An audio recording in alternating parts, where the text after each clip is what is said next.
Assalamualaikum warahmatullahi wabarakatuh. Selamat datang kembali di podcast Ceritaku, Cerita Koperasi dan UKM. Masih bersama saya Gali. Ini mungkin terlambat, tapi saya pengen ngucapin dulu selamat tahun baru 2024 untuk Sobat Koperasi UKM dimanapun kalian berada. Semoga tahun ini membawa kebahagiaan, membawa berkah. Semoga apapun yang kalian upayakan di tahun ini mendapatkan kelancaran, mendapatkan hasil yang optimal. Ada amin? Amin. Oke, di episode perdana ceritaku kali ini kita nggak akan langsung ngobrol-ngobrol sama pelaku koperasi atau UKM. Kita akan ngobrol-ngobrol sama kita udah kedatangan satu perwakilan dari Heterospace. Heterospace ini buat yang mungkin belum tahu adalah bagian dari dinas yang punya wajah lebih milenial gitu lah. Kalau kalian mungkin kalau lihat dinas koperasi kan isinya mungkin ada bapak-bapak, ibu-ibu, orang-orang yang kolonial gitu. Kalau hetero ini isinya anak-anak muda, anak-anak milenial yang lebih kekinian gitulah. Udah bareng sama kita hari ini saya lupa nama lengkapnya, tadi lupa nanya. Mbak Sinta. Iya. Oke. Mbak Sinta siapa Mbak namanya Mbak? Sinta Arum. Sinta Arum. Oke, udah hadir sama kita. Mbak Sinta Arum, beliau adalah account eksekutif dari Impala sebenarnya. Iya. Dari Impala Space yang mengelola Heterospace itu sendiri. Oke, Mbak Sinta, gimana kabarnya hari ini? Alhamdulillah baik, Mas Gali. Sehat ya? Wah, mantap. Langsung aja mungkin kita hari ini bakal ngobrolin soal satu event yang saya baru denger tadi malam sih waktu di brief. Jadi kita bakal ngobrolin ada yang namanya Women Ecosystem Catalyst. Nah, oke, mungkin langsung aja Mbak Sinta bisa dijelaskan Women Ecosystem Catalyst itu sebenarnya apa? Terus ini kan produknya hetero berarti ya? Yes. Produknya hetero. Kalau kita mungkin udah lebih dulu familiar sama Hetero, pernah punya produk namanya Hetero for Startup. Nah, itu sebenarnya bedanya sama Hetero for Startup itu apa gitu? Oke, thank you Mas Gali sebelumnya.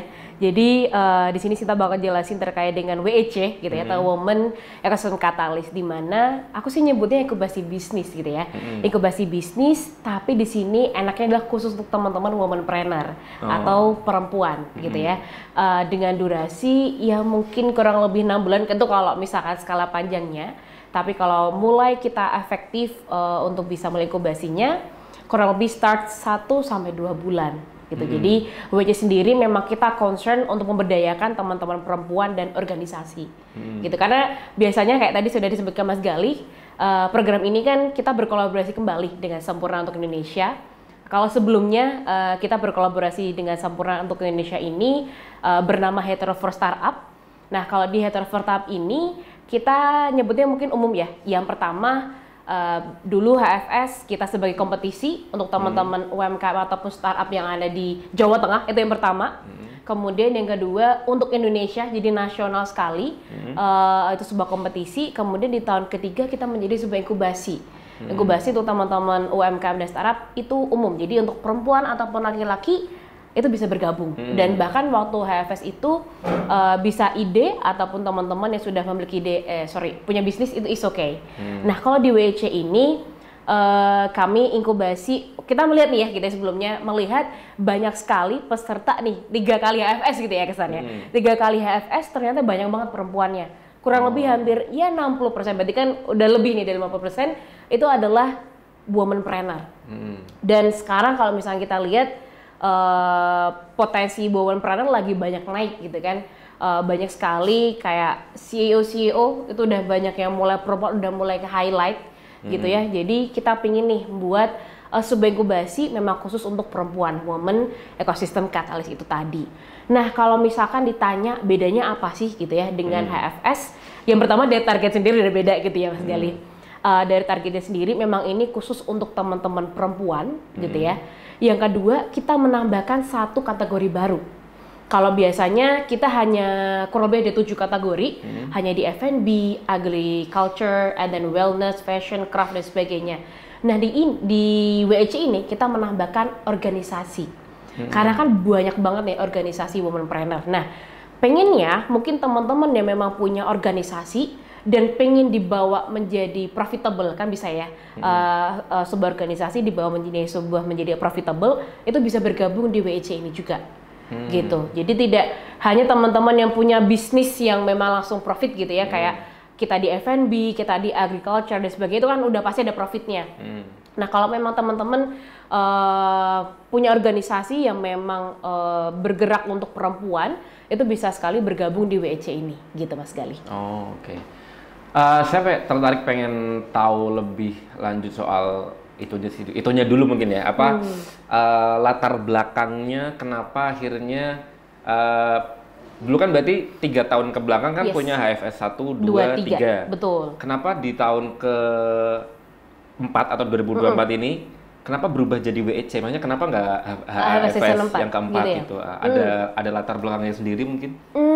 Kalau dari latar belakangnya sendiri, sebenarnya mungkin kita pengen mencoba menciptakan produk baru gitu ya Mas, menciptakan produk baru dari kami dan dari teman-teman Sampurna. Kita pengen melihat database gitu ya, ternyata banyak sekali yang perempuan dan akhirnya oke, kita coba dulu aja, ini berarti kan produk baru gitu ya Mas ya.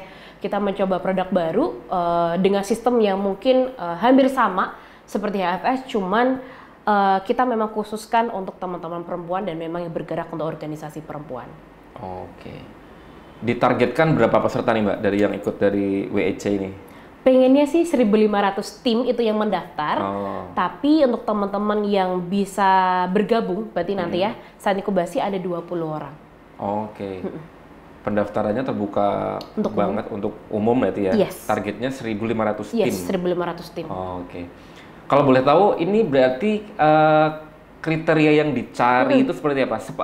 Tim seperti apa sih yang cocok mendaftar ke WEC ini gitu? Oke. Berarti kriteria ya gitu ya. Kriteria buat teman-teman yang memang tertarik. Yang pertama pasti WNI. Gak mungkin ya kalau WNI, kemudian ownernya adalah perempuan. Gitu. Misalkan gimana Mbak kalau misalkan ternyata di satu tim itu ada laki-laki, ya itu oke, pasti dong. Sama leadernya cewek. Yang penting leadernya adalah cewek, gitu ya, perempuan. Berarti adalah ownernya adalah perempuan. Kemudian punya tim, itu minimal adalah 2. Kenapa sih pasti ada reasonnya gitu ya? Kenapa sih kita memilih harus kok punya tim dan sebagainya? Karena teman-teman kalau misalkan punya bisnis itu hanya sendiri, sedangkan anggap aja rapid jadwalnya gitu ya, jadwal untuk mengikuti programnya ada sangat banyak, takutnya teman-teman jadi berat banget nih nerima materinya. Gitu. Tim ini kalau bisa kan misalnya tim adalah teman-teman sudah punya C-level, teman-teman udah punya manajer yang bisa seperti itu. Karena kalau misalkan masih yang sendiri, takutnya itu tadi gitu ya. Teman-teman nggak bisa keep up dengan teman-teman yang lain memang sudah punya tim, misalnya seperti itu. Sehingga kalau tadi minimal 2. Dan pembahasan di sini kan tidak hanya seputar general bisnis. Kita akan membahas terkait dengan keuangan. Kita akan membahas terkait dengan tata kelola bisnisnya teman-teman itu seperti apa, kemudian mulai dari branding dan marketing. Kalau misalnya Mas Gali seperti itu sendiri apa nggak pusing Mas? Pusing juga ya Mas ya? Pusing juga ya. Makanya kita pengennya teman-teman itu yang sudah punya tim tujuannya itu tadi, biar teman-teman nggak overwhelm, teman-teman nggak keberatan dalam menerima materi dan untuk bisa implementasi nanti bisa berguna banget. Jadi kan sesuai dengan bidangnya masing-masing seperti itu. Kemudian yang di sini untuk di WEC minimal 6 bulan umur bisnisnya, gitu tuh bisa bergabung di kita dan yang pasti punya komitmen untuk bergabung di WEC. Gitu aja sih Mas, simple ya. Kalau itu tadi punya tim terus udah jalan 6 bulan itu verifikasinya gimana ya? Dilihat dari apanya berarti? Nanti akan ada di pendaftarannya, kita akan berikan form gitu ya. Nanti kan di situ ada formnya, nanti tinggal mengisi sudah punya tim atau tidak, kemudian sudah ada di situ di pertanyaan waktu pendaftaran. Kalau ini pertanyaan pribadi ya, enggak bodoh-bodohan aja gitu maksudnya. Siap. Ada itunya nggak sih, maksudnya kayak dokumen-dokumen yang perlu disiapkan apa gitu-gitu? Kalau dokumen atau sih cuma sekedar ngisi-ngisi.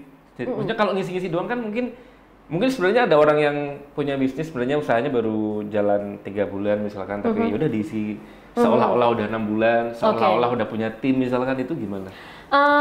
Kalau itu nanti kan pasti ada kurasi lagi ya Mas ya. Jadi kalau misalkan dokumen sebenarnya paling dokumen cuma KTP gitu sih. Apa namanya untuk proses verifikasinya nanti kalau jadi kan dari 1.500 nanti itu akan kita terpilih 100 gitu ya. Nah, nanti 100 ini untuk menjadi 20 itu tadi kami akan minta untuk mengirimkan pitch deck bisnisnya. Gitu. Jadi dari situ kelihatan kan pasti ada kata-kata dari kita, show dong siapa timnya, kemudian berapa sih sekiranya omset per tahunnya gitu ya, kan bisa kelihatan dari situ juga. Oke. Kalau kita bicara benefit Mbak, benefit yang bakal didapat kayak misalkan kalian kenapa sih harus ikut ini gitu ya? Kenapa harus ikut ini gitu? Kira-kira yang bakal didapat itu apa gitu? Oke. Kalau misalkan aku mungkin bicara cerita benefitnya apa, yang pertama ini mungkin ada di mana-mana gitu ya, akan mendapatkan insight gitu ya, insight dari teman-teman mentor yang memang ahli gitu ya atau expert memang di bidangnya. Yang kedua, teman-teman nanti bisa kita bantu untuk bisa dikoneksikan gitu ya dengan beberapa stakeholder atau perbankan gitu ya, siapa tahu cocok dan bisa muncul sebuah kolaborasi di situ, gitu sih Mas. Kalau mungkin benefitnya dari teman-teman. Kalau mentornya sendiri siapa aja tuh? Boleh di-spill mungkin? Oke. Yang bakal terlibat di project ini? Oke. Kalau untuk mentor, yang pertama ada Mbak Asri Saraswati. Ini tahun kemarin menjadi mentor kita di HFS Season 3. Jadi Mbak Asri ini CMO dari Agradaya. Kalau teman-teman mungkin nggak tahu Agradaya, ini asalnya dari Jogja, tapi sekarang udah banyak di nasional. Beliau produknya adalah herbs and spices, jadi terkait herbs apa ya berarti ya, bumbu-bumbu gitu ya, memang mentahnya seperti itu. Kemudian ketiga ada Pak Ali Karisma. Pak Ali Karisma ini fashion designer dan sudah mendunia juga. Beliau juga dulu mantan dari ketua IFC.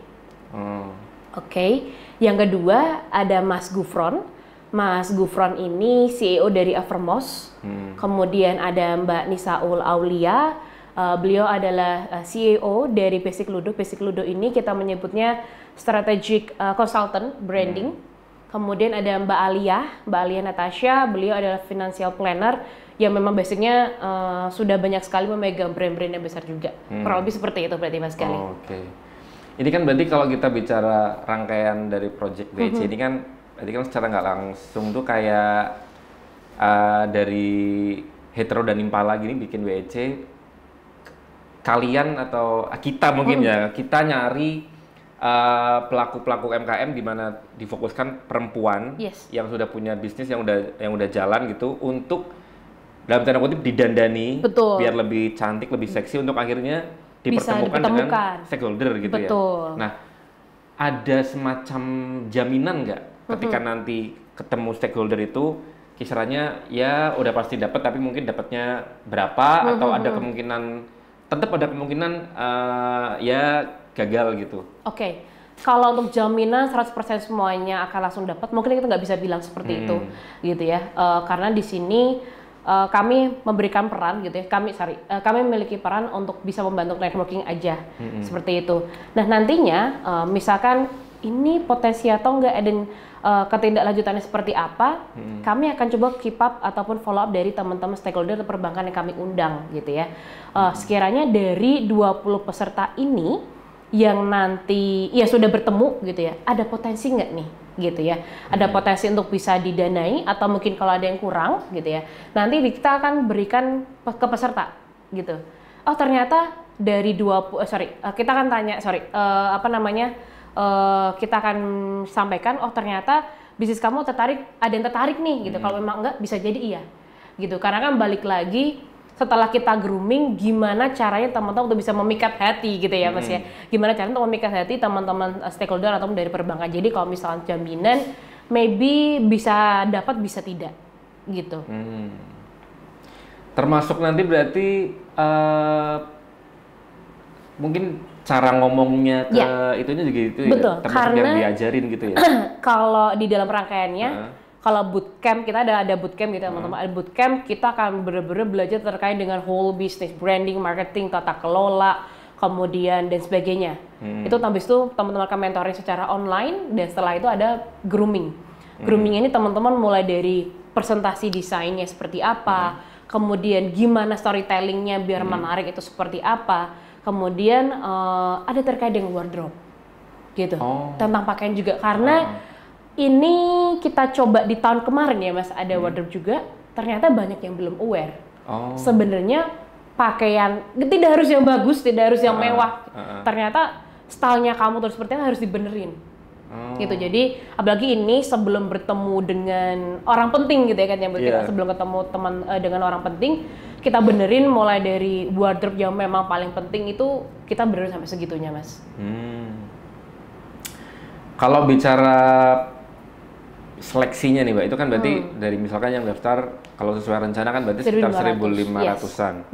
Untuk nanti diambil 100. Itu yang dinilai apanya? Yang jadi poin-poin penilaiannya? Bisa dijelaskan nggak mungkin? Kalau kita untuk seleksi ada 2 tahapan Mas ternyata. Yang pertama, kita kan untuk bisa menyebarkan WEC ini ke ranah nasional, kita ada di fase roadshow gitu ya. Di fase roadshow ini kita akan muter di 9 kota. Ini masih di tahapan registrasi berarti? Selama tahapan registrasi selama itu registrasi akan ada roadshow. Gitu. Kemana aja roadshow ini ada di Banyumas, ada di Banjarmasin, ada di Medan, ada di Bandung, ada di Papua juga, kemudian Jakarta, pokoknya aku lupa, dari 9 gitu ya, ada 9 di 9 kota. Nah nanti akan terjadi kegiatan offline di sana. Jadi kegiatan offline selama 2 hari di masing-masing kota, kemudian di hari pertama mereka akan mendapatkan materi dari lokal sekitar, and then di hari kedua mereka akan presentasi. Presentasi terkait dengan penilaiannya kita terkait dengan produk, finansial, sama dari pemasaran. Nah, dari situ mereka presentasi di hadapan lokal heroes dan terpilihlah top 3. Top 3 dari setiap kota. Jadi kan kita akan terpilih memiliki 27 top ya. Top 3 dari setiap kota-kota. And then dari setiap 27 ini mereka punya kesempatan untuk bisa interview secara langsung dengan mentor nasional tadi. Bertemu dengan 6 orang untuk bisa terpilih menjadi 10 orang yang langsung bisa mengikuti inkubasi. Itu 10. Kemudian tuh berarti kan ada tahapan privilege ya Mas kita nyebutnya ya. Ada tahapan privilege gitu. Jadi kalau teman-teman ada di kota-kota tadi silakan bisa join kalau memang langsung pengen bergabung di WEC. Yang kedua adalah lewat jalur umum. Lewat jalur umum adalah yang via pendaftaran online gitu ya, mengisi form di situ, kemudian terpilih menjadi 100 besar, kemudian dari 100 besar akan mengirimkan pitch deck bisnisnya mereka masing-masing, baru terpilih 10. Jadi total ada 20. Jadi kalau misalkan delalah gitu ya, bahasa Jawanya di roadshow, aku nggak kepilih top 3, bisa join juga kok Mas Ian di jalur yang umum. Yang umum, gitu. Tapi itu duluan yang mana berarti atau barengan? Barengan. Jadi kita sebisa mungkin itu jalan bareng. Jadi biar nanti kan terpilihnya juga bisa pas gitu. Kalau garis besarnya dari yang dinilai itu, maksudnya untuk dari peserta biar bisa jadi yang terpilih itu ya. Kurang lebih pasti kita pinginnya teman-teman memahami bisnisnya gitu ya. Dan yang kedua, yang paling penting adalah problem dan solusinya gitu. Problem apa sih yang teman-teman angkat, kenapa aku punya bisnis ini gitu. Nah, kadang-kadang kalau di pertanyaan kita gitu ya, banyak yang misunderstanding, malah yang dituliskan adalah permasalahan yang dihadapi saat ini gitu. Jadi permasalahan yang diangkat adalah kenapa sih teman-teman mengangkat bisnis ini. Misalkan ada bisnis makanan gitu ya. Kenapa saya bisnis makanan? Karena di sekitar ada problem ini, and then saya bikin ini. Atau dengan ini saya bisa mengelola masyarakat sekitar. Kan kadang itu bisa menjadi sebuah problem gitu. Misalkan potensi di kota tersebut adalah misalkan singkong, kemudian banyak di sekitar yang belum punya pekerjaan, and then kita punya visi ini untuk mengelola masyarakat dan bisa memanfaatkan sumber daya yang ada. Itu kan berarti kan problem dan solusinya jelas. Nah itu yang memang paling penting teman-teman. Kenapa? Karena kalau misalkan problem dan solusinya teman-teman nggak jelas, berarti kalau menurut kami value ataupun jati dirinya belum jelas. Ya kayak kita kan gimana seperti tahu jati diri kita sendiri kan harus tahu kita tuh kekurangannya di mana, kelebihannya di mana, maka kita bisa jualan diri kita sendiri. Iya, betul. Nah begitu juga dengan bisnis gitu teman-teman. Kalau misalnya teman udah tahu problemnya apa, kemudian kenapa aku bikin bisnis ini, ya udah berarti sudah clear. Gitu. Kemudian pastinya dari marketingnya pemasarannya teman-teman, kemudian dari omset itu kan berarti bisa kita tahu ya sudah berapa lama teman-teman dan sehat atau tidaknya omsetnya teman-teman selama ini berbisnis. Paling kurang lebih seperti itu sih Mas Gali. Oke. Yang pendaftaran lewat jalur umum itu berarti tadi narasi yang kayak gitu yang tadi Mbak Sinta jelaskan itu dituangkan di tulisan. Itu ada berarti? di pertanyaan di Google Form. Oh gitu. Jadi semua pertanyaan, jadi kalau pertanyaan gimana seleksinya, berarti jawab pertanyaan di form sebenar-benarnya ya Mas ya. Udah kayak ujian ya. Karena itu semua yang akan menjadi indikator penilaian sesuai atau tidak, kemudian bagus atau tidak ya dari situ berarti. Oke. Saya sebenarnya tadi dari pertanyaan itu saya tertarik pengen ngulik ini sih Mbak. Jadi misalkan ada satu usaha yang sebenarnya idenya bagus, tapi misalkan dikelolanya mungkin masih terlalu saonone gitu lah. Dikerjakan secara sederhana banget. Itu satu. Karena belum tahu ya mungkin cara ngelolanya gimana. Itu idenya sebenarnya bagus, tapi dikelola dengan sederhana.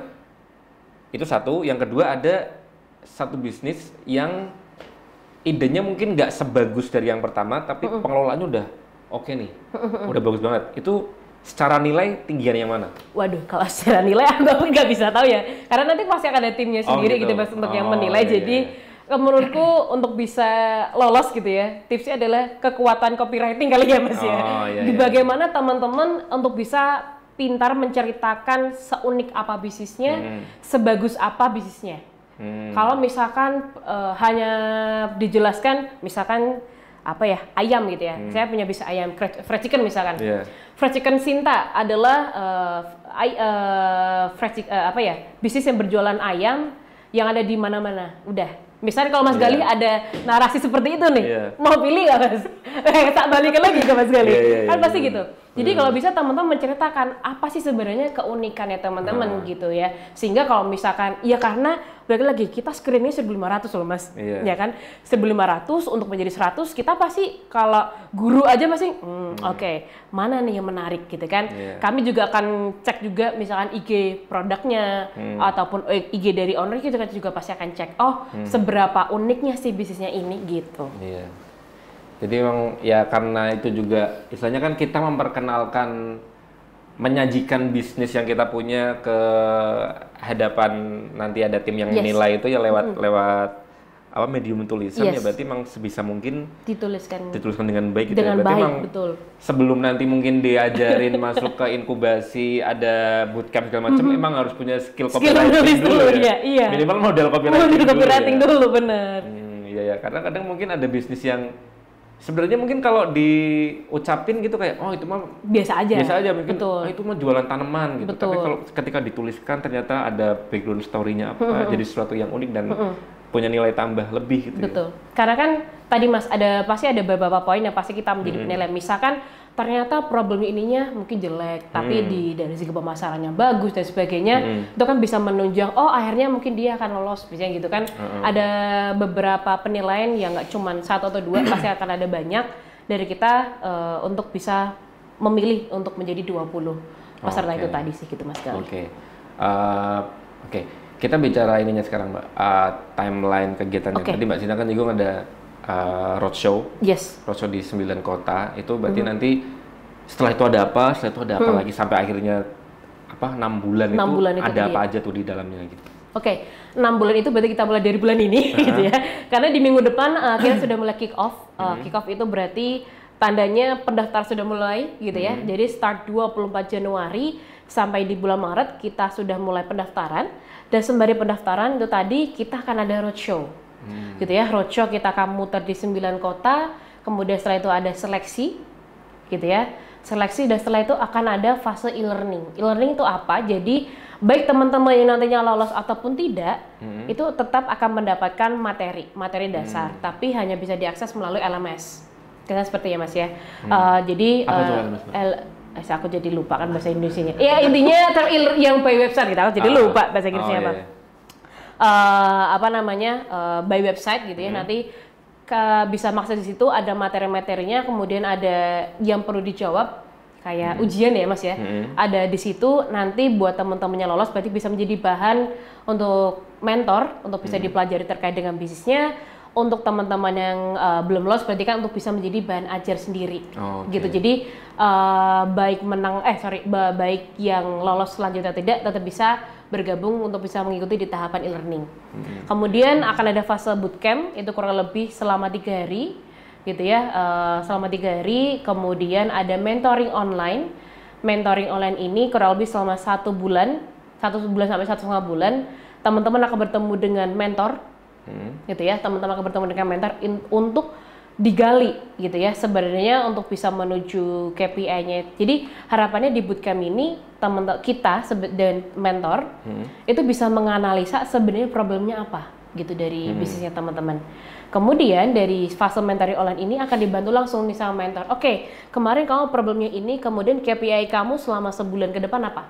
Oke, KPI-nya adalah mungkin selama ini struktur organisasiku jelek. Oke, kita bisa bantu di situ. Kemudian dari omset finansialku kayaknya berantakan, acak-adut banget ya Mbak. Oke, and then marketing dan sebagainya. Oke, berarti selama sebulan kita fokus ya ke sini. Nggak usah kemana-mana. Karena sebulan itu kan waktu yang cepat ya Mas. Selama sebulan itu pembahasan dengan mentor sudah di situ, and then kita ketemu lagi secara offline di partisipan grooming gitu kita nama tahapannya. Dimana teman-teman setelah mentoring dan kita benerin tadi di presentasi di sini seperti apa, storytellingnya seperti apa, wardrobe seperti apa, barulah setelah itu baru demo day. Demo day teman-teman 20 tadi akan presentasi langsung untuk bisa bertemu dengan stakeholder, paling seperti itu Mas. Oke. Tadi yang katanya yang lolos dari jalur roadshow itu kan ada 3 di tiap-tiap kota. Ada 10, berarti kan total terpilihnya. Jadi 10. 10 itu nanti yang masuk ke seinkubasi. Itu yang di hari terakhir itu apa namanya tadi? Yang demo day. Demo day itu 10 itu. No, berarti kan dari roadshow kita terpilih 10, and then dari jalur umum ketemu 10 berarti kan 20. 20. Jadi 20 ini mulai dari tahapan bootcamp sampai demo day. 20 ini udah masuk, udah di fase bootcamp itu udah 20 udah 20 tuh. Betul, sudah dari bootcamp sudah 20, berarti sampai akhir itu sudah 20. Oke. Kalau di e-learning tadi berarti masih yang 1.500. Oh semua bisa tuh 1.500? Semua bisa mengakses. Iya. Berarti ketika daftar udah punya akses buat betul, e-learningnya untuk bisa gitu e-learningnya. Oke. Kalau cara daftarnya sendiri Mbak? Oke. Kalau cara daftarnya nanti bisa akses melalui website kita, gitu ya. Nanti kita akan open juga websitenya saat kick off, gitu. Nanti bisa akses melalui situ atau bisa kepoin aja di IG-nya kita di Women Ecosystem Catalyst, gitu. Oke, bisa di situ udah jelas ya panduan-panduannya ya. Betul. Atau misalkan emang termasuk 9 kota yang didatengin, ya berarti bisa datang aja ke acara itu nih ya, roadshow-nya ya. Itu nanti acaranya apa aja tuh roadshow itu? Itu di Mas jadi 2 hari. Iya, enggak dong ya. Dangdut kan gitu kalau orang-orang ya. Roadshow-nya full materi plus teman-teman langsung presentasi terkait dengan bisnisnya. Itu jadi langsung pemilihan dari total itu kan kita pengennya sih yang offline tuh yang datang 25 Mas. 25 kemudian presentasi di hadapan juri yang ada di sana. Terpilih langsung top 3. Jadi materi dari pertama, di hari kedua langsung pemilihan. Berarti ketika tim dari penyelenggaranya ini datang ke kota-kota itu udah ada database pendaftarnya? Yes. Oh gitu, berarti udah langsung istilahnya ya tadi ya tadi namanya interview segala macam gitu ya. Bukan datang terus kayak buka pendaftaran itu bukan ya. Jadi jatuhnya kan kita pengen ngenalin dulu kan, ngenalin sebenarnya WEC itu seperti apa. Kemudian dari 25 ini langsung terpilih top 3. Nah, misalnya teman-teman yang lain gitu ya, belum yakin atau memang belum lolos untuk menjadi top 3 ya, langsung bisa masuk ke jalur yang online gitu kita. Yang tadi datang 25 tim di tiap kota. Itu dipilih berarti sama itunya. Dari lokal partner sekitar. Oh gitu. Berarti dari database yang udah daftar nih untuk tiap kotanya diambil 25 untuk datang secara offline gitu ya. Oke, udah cukup jelas banget sih Mbak. Mudah-mudahan tercapai targetnya. Amin. 1.500 peserta untuk Peserta. WEC. Oke teman-teman, makasih yang udah nonton dari awal sampai akhir. Kalau kalian suka sama konten-konten Dinas Koperasi, jangan lupa untuk selalu komen dan share channel ini sebanyak-banyaknya di sosmed kalian. Terima kasih. Saya Galih Saputra pamit. Wassalamualaikum warahmatullahi wabarakatuh. Waalaikumsalam warahmatullahi wabarakatuh.